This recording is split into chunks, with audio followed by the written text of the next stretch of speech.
नमस्कार दोस्तों, मैं उदय कुमार अपने यूट्यूब चैनल पर आपका स्वागत करता हूं दोस्तों। और आज का जो टॉपिक है, पीछे ब्लैक बोर्ड पर देख के आप लोग समझ ही गए होंगे कि एपीजे अब्दुल कलाम जी के बारे में आज हम जानेंगे। और ये ऐसे व्यक्ति हैं जिनके बारे में जितनी भी परिचय बताएं, जितने भी इनके बारे में आपको बताया जाए कम ही पड़ेगा। तो आज हम उन छोटे छोटे पॉइंट के बारे में जानेंगे। कई बार ऐसा एग्जाम में इनसे रिलेटेड क्वेश्चन पूछ ले जाते हैं, तो आज हम जानेंगे इनके जीवन परिचय के बारे में और इन्होंने अपने जीवन में क्या संघर्ष किया। कई बार दोस्तों ऐसा होता है कि हम छोटी छोटी समस्याओं को देखकर हम डिमोटिवेट हो जाते हैं और हम लोग डिप्रेशन में चले जाते हैं, सोचते हैं कि सबसे बड़ी समस्या हमारे साथ ही है। असली जीवन में क्या संघर्ष होता है, आज हम जानेंगे एपीजे अब्दुल कलाम के जीवन परिचय के माध्यम से कि इन्होंने अपने जीवन में क्या क्या संघर्ष किया और किस तरीके से एक अखबार बेचने वाला बच्चा आगे चल के फ्यूचर में एक बड़ा साइंटिस्ट बना। ये बहुत बड़ा जिंदगी, मतलब अभी तो हम लोग क्या कि पढ़ लिखने में थोड़ा सा दिक्कत हो जाती है और पढ़ाई हम लोग छोड़ देते हैं, मगर इतनी कठिनाई होने के बाद भी इन्होंने अपने जीवन में अखबार बचपन में बेचा करते थे। अखबार बेचते बेचते बेचते एक ऐसी कंडीशन आया कि ये प्रधानमंत्री भी बने, राष्ट्रीय शिक्षा मंत्री भी बने और कई तरह की इन्होंने पुरस्कार से नवाजा गया है। और ये जीवन में इतनी ज़्यादा सफलता हासिल कर ली है कि इन्होंने अपनी पुस्तक लिखी है और आज इनके लिखी हुई पुस्तकें हम लोग पढ़ते हैं, पढ़ाते हैं, एग्जाम में क्वेश्चन से पूछे जाते हैं।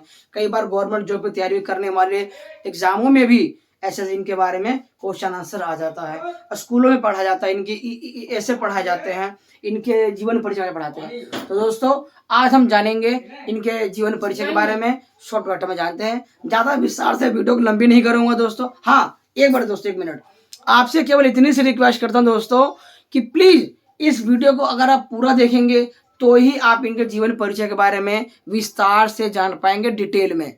अदरवाइज आप अगर अपने ऐसे ऐसे स्किप किया या काट काट के वीडियो को देखा तो कोई फायदा नहीं है। आप इस वीडियो को ना ही देखो तो अच्छा है। अगर आप देख रहे हो और वीडियो आपको पसंद आ रहा है दोस्तों, तो प्लीज आप मेरी मेहनत का जो पढ़ा रहा हूँ, पढ़ाने का प्रयास कर रहा हूँ, इस जानकारी को देने का प्रयास करो दोस्तों, तो प्लीज आपसे सिर्फ इतनी सी रिक्वेस्ट है कि इस वीडियो को लाइक करें और शेयर करें, केवल 3 लोगों में, ज्यादा नहीं दोस्तों। तो शुरू करते हैं इस वीडियो को। सबसे पहले समझते हैं कि इनका नाम एपीजे अब्दुल कलाम क्यों है।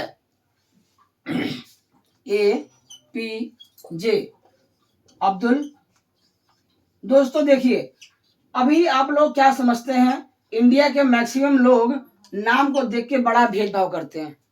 इंडिया के थोड़ा नॉन एजुकेटेबल, जो थोड़ा कम पढ़े लिखे लोग हैं या कुछ शायद पढ़े लिखे भी लोग, अपनी थिंकिंग का इस्तेमाल करते हुए शायद इनके नाम को देख के बड़ा कंफ्यूज होते हैं कि हिंदू हैं कि मुसलमान हैं। सबसे बड़ी बात क्या दोस्तों, ना ये हिंदू ना मुसलमान, सबसे पहले ये एक इंडियन है, भारतीय हैं। जैसे आप लोग भारतीय हैं, आप लोग इंडियन हैं, वैसे हम लोग भी भारतीय हैं। हम लोग भी, मिस्टेक हो गया, सबसे पहले हम लोग दोस्तों इंडियन हैं। हम भी इंडियन हैं, आप भी इंडियन हो दोस्तों। सबसे पहले इंडियन है, बाद में ये क्या है, वो सबकी मन पे राज करने वाले, आप लोग समझदार हैं। आगे बढ़ते हैं, हम बात करते हैं एपीजे अब्दुल कलाम क्यों पढ़ा। दोस्तों जैसे कि पिछली वीडियो में मैंने बनाया था गांधी जी के बारे में, तो गांधी जी क्या नाम था उनका, मोहन करमचंद गांधी। मोहन करमचंद गांधी, देखिए नाम में भी उन्होंने पिताजी का नाम ऐड किया हुआ है। ठीक उसी प्रकार यहाँ पर भी ये इनका नाम है, अब्दुल कलाम, ये इनका नाम है, इस व्यक्ति का नाम अब्दुल कलाम है, बस इतना ही। अब ये जे कौन है, जे दोस्तों इनका नाम है जुल्लाहुद्दीन। इनका नाम है दोस्तों जन्नाहुल लादीन, जो कि अब्दुल कलाम के पिताजी हैं। ये इनके पिताजी हैं जुल्लाहुद्दीन। अब जुल्लाहुद्दीन के पिताजी कौन है, पाकिर। ये इनके दोस्तों पाकिर, ये अब्दुल कलाम कौन हुए, दादा। अभी पाकिर के पिताजी कौन है, ये जिनका नाम है अवल, यानी अब्दुल कलाम जी के ये परदादा, ये परदादा, ये दादा, ये पिताजी और ये स्वयं हो गए। तो इन्होंने 4 पीढ़ी को ऐड किया। क्यों किया, क्योंकि ये इनके बेस है। और इनके आधार पे ही इनकी नॉलेज, इनके परिवार, इन्होंने अपने पूरे परिवार को एकत्रित किया हुआ है। सबसे बड़ी बात क्या दोस्तों, इनके अंदर हम जिसे बोलते हैं ना मैं, ये मैं शब्द नहीं है, हम शब्द है कि हम पूरा परिवार है। तो ये इनके नाम में समझो दोस्तों, सबसे बड़ी बात क्या है दोस्तों कि APJ अब्दुल कलाम की फुल फॉर्म क्या हुआ। अब्दुल कलाम हम लोग जानते हैं, इनकी फुल फॉर्म हो गया अबुल पाकिर जुल्लाहुद्दीन अब्दुल कलाम। नाम तो बहुत बड़ा है मगर पढ़ना पड़ेगा ना, APJ अब्दुल कलाम। नाम दोस्तों क्लियर हो गया, नाम क्लियर हो गया, इसलिए उनका नाम APJ अब्दुल कलाम पड़ा। अगर बात करें इनके पिताजी के नाम के बारे में तो यहाँ पर क्या आएगा, जुल्लाहुद्दीन। अगर सवाल ये पूछा जाए एग्जाम में कि जुल्लाहुद्दीन के पिताजी क्या क्या नाम है तो पाकिर। सवाल ये भी हो सकता है कि अब्दुल कलाम के दादा क्या नाम था तो पाकिर, ठीक है ना। तो ये इस तरह के सवाल कई बार एग्जाम में पूछ ले जाते हैं। अगला बात करते हैं, नाम दोस्तों क्लियर हो गया, सबसे पहला नंबर नाम। दूसरे नंबर पे बात करेंगे इनके जन्म के बारे में। इनका जन्म दोस्तों हुआ था 15 अक्टूबर 1931 में, आजादी से पहले की बात कर रहा हूं मैं। 15 अक्टूबर 1931 में इनका जन्म हुआ। कहाँ जन्म हुआ था दोस्तों, देखिए दोस्तों कहाँ जन्म हुआ था, ये इंडिया का मैप है। इंडिया के मैप में हम दिल्ली में मैं इस टाइम वीडियो बना रहा हूँ। इनका जन्म हुआ था दोस्तों रामेश्वर, यानी जहाँ पे राम जी का मंदिर है, रामेश्वर, जहाँ पे राम जी का मंदिर श्रीलंका जाने के लिए बनाया गया था, रामेश्वर मंदिर, तो ये वहां पर मंदिर है। तो यहाँ पर इनका जन्म हुआ था रामेश्वर मंदिर के आसपास, जो कि पड़ता हमारा तमिलनाडु में। तो अब बात करते हैं अब्दुल कलाम का जन्म हुआ था 15 अक्टूबर 1931 में, कहा, तमिलनाडु में। तमिलनाडु में ये कहाँ पड़ता है, रामेश्वर, एक स्थान का नाम है। क्लियर हो गया जन्म के बारे में।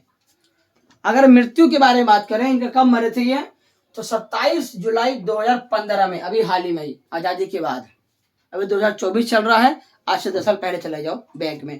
तो 27 जुलाई 2015 में इनका डेड हो गए थे, दुनिया छोड़ के चले गए थे। अब बात करें इनके भाई बहन के बारे में दोस्तों, किसके बारे में, भाई बहन के बारे में। तो जुल्लाहुद्दीन यानी इनके पिताजी, अब्दुल कलाम के पिताजी जुल्लाहुद्दीन के, यानी अब्दुल कलाम कितने भाई बहन थे, टोटल थे 5 भाई बहन। टोटल थे दोस्तों 5 भाई बहन। 5 में से एक बहन थी अब्दुल कलाम की, एक बड़ी बहन थी, और दूसरा 4 भाई थे। अब 4 भाई में से जो अब्दुल कलाम थे, जो हमारे मिसाइल मैन जिन्हें कहा जाता है, पैर पैर छोटे छोटे बच्चे बड़े प्यार से बोलते हैं मिसाइल मैन, क्योंकि अक्सर वो जानते हैं कि हमारे अब्दुल कलाम जी ने मिसाइल बनाया था, हाँ, तो इसलिए इनको मिसाइल मैन भी कहा जाता है। 4 भाइयों में अब्दुल कलाम सबसे छोटे थे, घर में सबसे छोटे थे। भाई बहन क्लियर हो गया, 5 भाई बहन थे, 5 भाई में से 5 भाई बहन टोटल, जिसमें से 1 बहन और 4 भाई, और चारों भाइयों में से सबसे छोटे ये थे अब्दुल कलाम। अब पूरे परिवार को पढ़ाने के लिए, लिखाने के लिए, पूरा घर संभालने के लिए इनके पिताजी शुरू से ही, जुल्लाहुद्दीन इनके पिताजी, इनके दादा चाहे परदादा, ये एक व्यापारिक बिजनेसमैन थे। मतलब एक इनका खानदानी काम था। काम क्या था, ये इंडिया है दोस्तों, थोड़ा सा मेरा जो मैप है बड़ा थोड़ा ड्राइंग उतनी अच्छी नहीं है, बात करते हैं। और ये श्रीलंका है। अब इस बीच में राम जी ने एक पुल बनाया था, है दोस्तों, यहाँ पर। तो तमिलनाडु से श्रीलंका जाने के लिए, फोन अभी इस्तेमाल मत करो यार, अभी फोन रख दो। इंडिया से श्रीलंका जाने के लिए यह बीच में नाव चला करती थी, यहाँ पर नाव। तो अब्दुल कलाम के पिताजी घर परिवार संभालने के लिए, इनका एक व्यापार था। उस व्यापार का काम क्या था, नाव देते, किराए पर देते थे लोगों को, नाव किराए पर देते थे। उससे आने वाली इनकम से अपना घर परिवार सब कुछ अपना पाला करते थे। तो ये जो नाव था ना, रामेश्वर से लेकर श्रीलंका जाने के लिए, रामेश्वर मंदिर जाने के लिए यहाँ से, यानी यहाँ से यहाँ पार करने के लिए इनको नाव लोगों को किराए पे दिया करते थे, और स्वयं भी नाव चलाया करते थे। नाव लोगों बैठाते, नदी के इस पार कराते, फिर यहाँ से इस पार लाते। इसे लाने ले जाने में ही इनको अच्छी कमाई हो जाती थी। अब धीरे धीरे समय बीता, अब समय बीता तो उस टाइम ब्रिटिश सरकार चलती थी। अभी तो हमारी इंडियन सरकार, गवर्नमेंट हमारी सरकार चल रही है आजादी के बाद। अभी ब्रिटिश सरकार है। ब्रिटिश सरकार ने अपना दिमाग क्या लगाया कि अभी इतनी प्रॉब्लम हो रही तो यहाँ पे एक पुल बना देते हैं। दोस्तों क्या बनाते हैं? पुल। अब यहाँ बन गया पुल। अब पुल बनने के बाद अब लोग नाव में नहीं आते थे, अपना हाथी घोड़ा बैल जो भी अपना पैदल आना जाना हो वाहन था, अपना इस पुल पे चढ़ के जाया करते थे। दोस्तों क्लियर हुआ? अब पुल पे जाने वाले जब जब जब लोग एक स्थान से दूसरे स्थान पर जाने के लिए जब पुल का इस्तेमाल करते थे, तो अब जाहिर सी बात है लोगों ने नाव में आना जाना खत्म कर दिया। तो ये जलालुद्दीन यानी कि अब्दुल कलाम के पिताजी का जो ये व्यापार था नाव वाला, ये खत्म हो गया। एक तरह से ना के बराबर रहा, ये पूरा काम खत्म हो गया। अब परिवार पालने के लिए कुछ तो करना पड़ता था, और भगवान की कृपा से इनमें एक ऐसा सिक्स सेंस था, साउंड सेंस, जो कि अब्दुल कलाम जी का सीखने की बड़ी लालसा थी, पढ़ने बहुत तेज थे। जब ये 6ठी-7ठी क्लास में थे तो इनके जो टीचर थे उन्होंने कहा बेटा तुम सब कुछ करना मगर जीवन में पढ़ाई कभी मत छोड़ना। पढ़ जाओगे तो देश के लिए, अपने लिए अच्छा परिवार, क्योंकि इन्होंने कहीं ना कहीं एक गरीबी देखी थी कि उस गरीबी को दूर करने के लिए भी कुछ ना कुछ तो करना पड़ेगा। भाई नाव का जो काम था, काम खत्म हो गया, तो क्या किया जाए? पिताजी पे थोड़ा लोड बढ़ा, अलग अपना काम को देखने लगे, समझने लगे क्या करना है। और अब अब्दुल कलाम ने क्या किया, अब पुल बन गया, पुल के ऊपर ट्रेन ट्रेन चलने लग गई, एक तरफ ट्रेन और एक तरफ आम पब्लिक के लिए। अब अब्दुल कलाम के जो चाचा थे, अब्दुल कलाम के जो चाचा, अब्दुल कलाम को दोस्तों चाचा की बात कर रहा हूं। अब चाचा ने और अब्दुल कलाम स्वयं दो आदमी ने मिलकर एक नया काम चालू किया, नया काम चालू किया, नया बिजनेस चालू किया। वो बिजनेस क्या था? अखबार डालने का। अखबार का कारोबार चालू किया। किसका काम चालू किया? अखबार का काम चालू किया। अब अखबार का काम चालू किया तो वो ये भी अच्छा चलने लग गया, गुड कंडीशन में, कुछ इनकम होने लग गई। मगर यहाँ भी इन्होंने अपना जीवन में इतना संघर्ष झेला कि कुछ कहा नहीं जा सकता। कैसे? देखो दोस्तों, 4 बजे सुबह 3 बजे उठना और 4 बजे अपने नेट पॉइंट पे पहुंचना जहां से अखबार उठाना है, और ट्रेन में, तो यहाँ ट्रेन चलती थी, इस ट्रेन में बांटना भी है, सप्लाई छोड़ना है भाई, तो लोग लेंगे, अखबार बिकेगा। तो चाचा ने और भतीजे ने मिलकर ये बिजनेस को संभाला और इससे आने वाली इनकम से उन्होंने अपनी पढ़ाई चालू की, बहुत पढ़ाई की, पढ़ाई किया। और जब धीरे धीरे समय बीता, पढ़ाई करते करते वो मैट्रिक क्लियर कर गए, इंटर क्लियर कर गए। और मैट्रिक में जब पढ़ रहे थे तो उस टाइम उनके टीचर ने कहा कि भाई एक काम करो, अगर तुम्हें आगे चल के कुछ बड़ा करना है तो तुम्हें पढ़ाई कभी रोकना मत। तो इसी तरीके से पढ़ाते पढ़ाते एक समय ऐसा आया कि उनकी बुक में एक चैप्टर था कि देखिए कबूतर हवा में कैसे उड़ते हैं, तो अब्दुल कलाम के मन में एक सवाल आया कि काश मैं भी उड़ सकता था, कभी उड़ूं। तो उड़ने की लालसा ने ही उनके मन में कहीं ना कहीं एक गठ बना लिया कि आगे चल के फ्यूचर में, भविष्य में मैं भी उड़ना चाहता हूं आकाश में और उसका अनुभव लेना चाहता हूं। उसी अनुभव ने इनको कहीं ना कहीं वैज्ञानिक बनाने पर मजबूर कर दिया कि हाँ मुझे उड़ना ही उड़ना है। अब टीचर ने कहा बेटा अगर तुम्हें उड़ना है तो तुम्हें बीएससी करना पड़ेगा। यानी कि जब 12th क्लियर हो गया, कॉलेज होने लग गया, तो इन्होंने क्या किया, क्या करना, अब बीएससी कर लो बेटा, जिंदगी तुम्हारी सक्सेस हो जाएगी, आप जिंदगी में कामयाब हो जाओगे। मगर बीएससी करने के बाद जब इन्होंने अपनी बीएससी की पढ़ाई की तो बाद में मालूम चला कि ना मैं इधर का रहा और ना मैं इधर का रहा। मतलब पढ़ाई कहीं ना कहीं काम तो आई, मगर वो अपने जिंदगी में कहीं ना कहीं अभी भी अनकंफर्टेबल महसूस कर रहे थे कि मैं अभी तक अच्छा लेवल नहीं पहुंचा।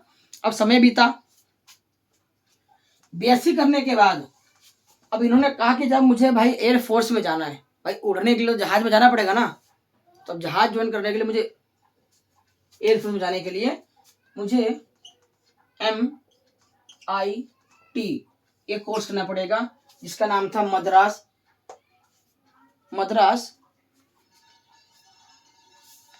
एडमिशन रेट लिस्ट, जिसका नाम दोस्तों क्या था, मद्रास इंस्टीट्यूट ऑफ टेक्नोलॉजी। अब इस कोर्स को करने के लिए अब अब्दुल कलाम के पास पैसे थे नहीं, जिस हिसाब से भी माहौल चल रहा था, पढ़ाई लिखाई भी हल्की थी, और उस पढ़ाई को देखते हुए उनकी बहन भाई इस कोर्स को करने के लिए बड़ा ही पैसा, और पैसा इनके पास था नहीं।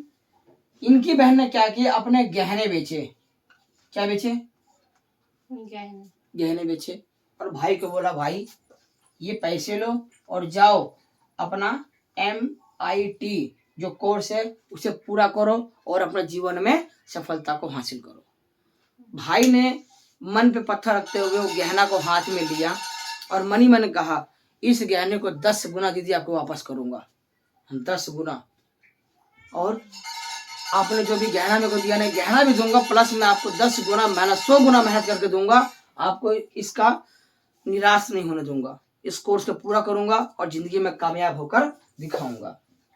अब यह कोर्स, अब जब दोस्तों आगे बढ़ते हैं, MIT Madras institute of technology में इन्होंने एडमिशन ले लिया, पढ़ाई पूरी हो गई। अब ये कोर्स करने के बाद इनके पास 2 ऑप्शन थे। क्या थे?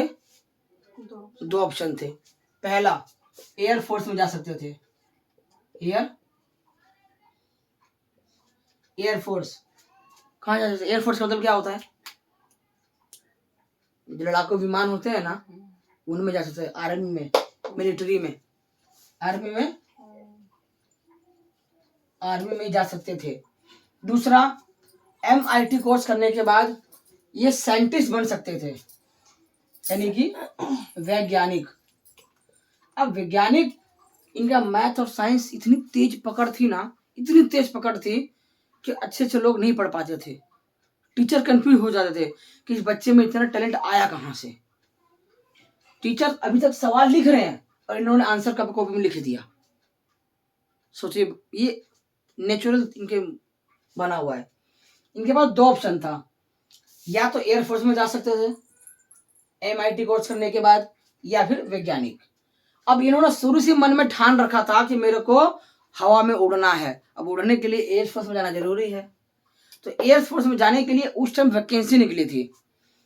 उस वैकेंसी में 25 कैंडिडेट आए। 25 कितने लाए दोस्तों? 25 कैंडिडेट आए, और 25 में वो काबिलियत थी जो एयरफोर्स में ज्वाइन हो सके। और 25 में हमारे अब्दुल कलाम जी भी आते हैं। 25 में हमारे अब्दुल कलाम जी भी आते हैं। और जब इंटरव्यू हुआ तो उसमें क्या निकला था, केवल 8 लोगों को सेलेक्ट करना है इस 25 नंबर में। यानी इस 25 लोगों में से 8 लोगों को ही इस एयरफोर्स में ज्वाइनिंग मिल सकती थी। और इन्होंने भी इंटरव्यू दिया, हमारे अब्दुल कलाम जी ने, और शायद खुदा को मंजूर ना था, 25 कैंडिडेट में से, मतलब 8 कैंडिडेट में से जो 8 छांटे जाने थे, 8 में से इनका था 9वें नंबर पे इनका रैंक आया। कई बार ऐसा होता है, हम गवर्नमेंट जॉब की तैयारी कर रहे हैं, एग्जाम दिया, पेपर दिया, सब कुछ दिया, और लास्ट में कहीं ना कहीं सिर्फ 1 नंबर, आधा नंबर से रह जाते हैं। यही सिचुएशन हुआ हमारे अब्दुल कलाम जी के। 8 बंदे छांटे गए, इनका रैंक अब 9वें नंबर पे आया। और जिस बंदे ने दिन रात मेहनत करके अपनी बहन से कर्जा लेके गहने उसके गिरवी रखकर और उसकी तैयारी की हो, सोचो उसके मन पे क्या उस टाइम बीत रही हो। 9वें नंबर पे नंबर आया। उस दिन अब्दुल कलाम जी ने ना खाना खाया, ना पानी पिया, और सोचे कि शायद मैं मर जाऊं तो ही अच्छा है। अब इस जंजाल से मैं क्या करूं। दीदी का सारा पैसा वेस्ट हो गया, क्या करूं अब। कई बार दोस्तों ऐसा सिचुएशन होता है, आदमी डिप्रेशन में चला जाता है, घर की परेशानियों को लेके, घर की मुसीबतों को लेके, पैसों को लेके, टेंशन को लेके, कि सोचता है शायद मैं ना रहूं तो ही अच्छा है, मैं मर जाऊं तो अच्छा है। मगर कहीं ना कहीं अगर देखा जाए, इंसान इन सारी समस्याओं छोड़ के कुछ समय के लिए अगर कहीं घूमने चला जाए या कहीं बाहर चला जाए, तो कहीं ना उसका माइंड कुछ देर के लिए शांत हो जाता है। और यही काम हमारे अब्दुल कलाम जी ने किया। बहुत ही पढ़े लिखे दोस्तों थे ये, बहुत पढ़े लिखे एजुकेटेड बंदे थे। और इन्होंने क्या किया, हमारे अब्दुल कलाम जी ने प्रोग्राम बनाया, चलते हैं कहीं बाहर, छोड़ो इसको, अब दीदी के सामने अपना क्या मुंह लेके जाऊंगा। वो पूछेंगी क्या हुआ रिजल्ट में, बताओ रिजल्ट में क्या हुआ। और हमारे अब्दुल कलाम जी ने यही डिप्रेशन की वजह से शायद वो घर छोड़ के चले गए। और कहाँ गए, चलते गए चलते गए चलते गए चलते गए, और उन्हें वादियां बड़ी पसंद थी। वो पहुंच गए वादियों में जहाँ थोड़ी ठंडक थी। वहां एक साधु की कुटिया थी दोस्तों। ये कोई कथा नहीं है, ये सच्चाई है दोस्तों। वो एक साधु की कुटिया में गए। साधु ने देखा कि लड़का चुपचाप बैठा हुआ है, यंग है, जवान है, पढ़ा लिखा लग रहा है, थोड़ा सा कपड़े वपड़े ड्रेस व्रेस देखकर तुम कहा बेटा क्या हो गया, चुपचाप बैठे हो। और हमारे अब्दुल कलाम जी ने उनको पूरी की पूरी बात बताई। मैं ये इतना पढ़ा हूँ, एग्जाम देने गया, इंटरव्यू दिया और मेरा 9वें नंबर पे नंबर आया। मेरा सपना तो टूट गया ना। जीवन भर मैंने सिर्फ यही आशा से पढ़ा कि मैं एयरफोर्स में जाऊंगा और जैसे पक्षी हवा में उड़ते हैं, और काश मैं भी उड़ सकता था। मगर हमारे साधु जी ने, हमारे यही वो व्यक्ति हैं, नाम तो किताबों में जिक्र नहीं है, यही वो व्यक्ति जिन्होंने समझाया बेटा कोई बात नहीं, तुम्हारा यहाँ नंबर नहीं आया, तुम्हारे पास एक और ऑप्शन तुमने बताया था ना, साइंटिस्ट, वैज्ञानिक, तुम यहाँ ट्राई करो, शायद यहाँ तुम्हारे भविष्य में लिखा हो। भाई जब तुमने ये कोर्स कर रखा है ये तो यहाँ जा सकते हो, यहाँ जा सकते हो। अगर आप एक पे नहीं गए तो जाहिर सी बात है, अच्छी मेहनत करो, कहीं ना कहीं तुम्हारा यहाँ पर भी जो तुमने सोचा है, तुम्हारे सपने यहाँ पर भी पूरा होगा। और शायद भगवान को यही मंजूर था। हमारे अब्दुल कलाम जी ये छोड़कर अब आगे वैज्ञानिक पर कोर्स करने के बाद इन्होंने वैज्ञानिक, जो कि हमारे दिल्ली में यहाँ इंटरव्यू दिया था, इंटरव्यू दोस्तों उन्होंने यहाँ भी दिया था, इंटरव्यू यहाँ भी दिया था। और जब वापस लौट के आए, मन थोड़ा शांत हुआ, अपने आप को समझाया, कोई नहीं ठीक है, जो हो गया सो हो गया। और जब इन्होंने दिल्ली फोन घुमाया और पूछा क्या मैं यहाँ पर सिलेक्ट हुआ या नहीं, इंक्वायरी किया, तो मालूम चला हमारे अब्दुल कलाम जी वैज्ञानिक के तौर पर यहाँ पे सिलेक्ट हो गए हैं। मन को खुशी तो हुई कि चलो ठीक है, एक जगह नहीं हुआ तो एक जगह हुआ, मगर जिसे बोलते हैं ना खुशी नहीं बहुत खुशी, वो नहीं था। बट मन को मनाया और यहाँ पर उन्होंने वैज्ञानिक के रूप में फर्स्ट टाइम अपना एक पद संभाला। हमारे अब्दुल कलाम जी ने हमारे वैज्ञानिक के रूप में इनको एक जॉब मिला। जीवन में संघर्ष करना पड़ता दोस्तों। अगर जीवन में कामयाब होना है तो बैठने से नहीं होगा, संघर्ष करना पड़ेगा। और हमारे अब्दुल कलाम जी बैठे नहीं, संघर्ष किया और एक साइंटिस्ट दोस्तों, एक वैज्ञानिक के रूप में यहाँ पे इनको जॉब मिला। अब जब यहाँ जॉब मिला तो यहाँ पर एक शख्स थे और हमारे वैज्ञानिक के रूप में बढ़े और जिंदगी में, लाइफ में कठिनाई जो शब्द है ना, इनके जीवन में बहुत थी। इतनी कठिनाई थी कि आप उसका अंदाजा नहीं लगा सकते। हर कदम कदम पर कठिनाई, और इन्हीं सारी कठिनाइयों को पार करते करते इन्होंने अपने जीवन में लास्ट में क्या पाया दोस्तों, कामयाबी। अगर दोस्तों इनके जीवन के बारे में और डिटेल से बात करूं तो आप प्लीज वीडियो में बताइएगा कि इनके जीवन के बारे में और पूरा विस्तार से जानना चाहते हैं तो हम अगली वीडियो में आपसे मिलते हैं और जानेंगे। आज के लिए इतना ही, अगली वीडियो हम जानेंगे इन्होंने अपने जीवन में क्या क्या हासिल किया। कहने का मतलब दोस्तों, पद्म भूषण इनको मिला, इन्होंने कैसे मिसाइल बनाई और किस तरीके से इन्हें हार का भी सामना करना पड़ा। एक बार दोस्तों ऐसा हुआ था कि इन्होंने कितने करोड़ों रुपए गवर्नमेंट का लगा के एक प्रोजेक्ट बनाया, मिसाइल बनाई और मिसाइल फ्लॉप हो गया। और उस कंडीशन में इनको विक्रम भाई, दोस्तों विक्रम भाई इन्होंने बहुत सपोर्ट किया और हमारे अब्दुल कलाम जी को मरते मरते बचाया।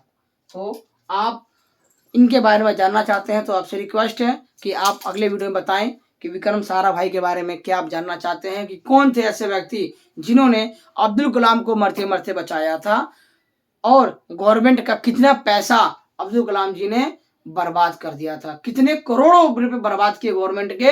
अगर आप जानना चाहते हैं तो आप वीडियो में कमेंट कीजिए, अब इसका हम सेकंड पार्ट भी आपको बनाकर दिखाएंगे। तो आज के लिए दोस्तों इतना ही, तो मिलते हैं अगली वीडियो में। बाय दोस्तों।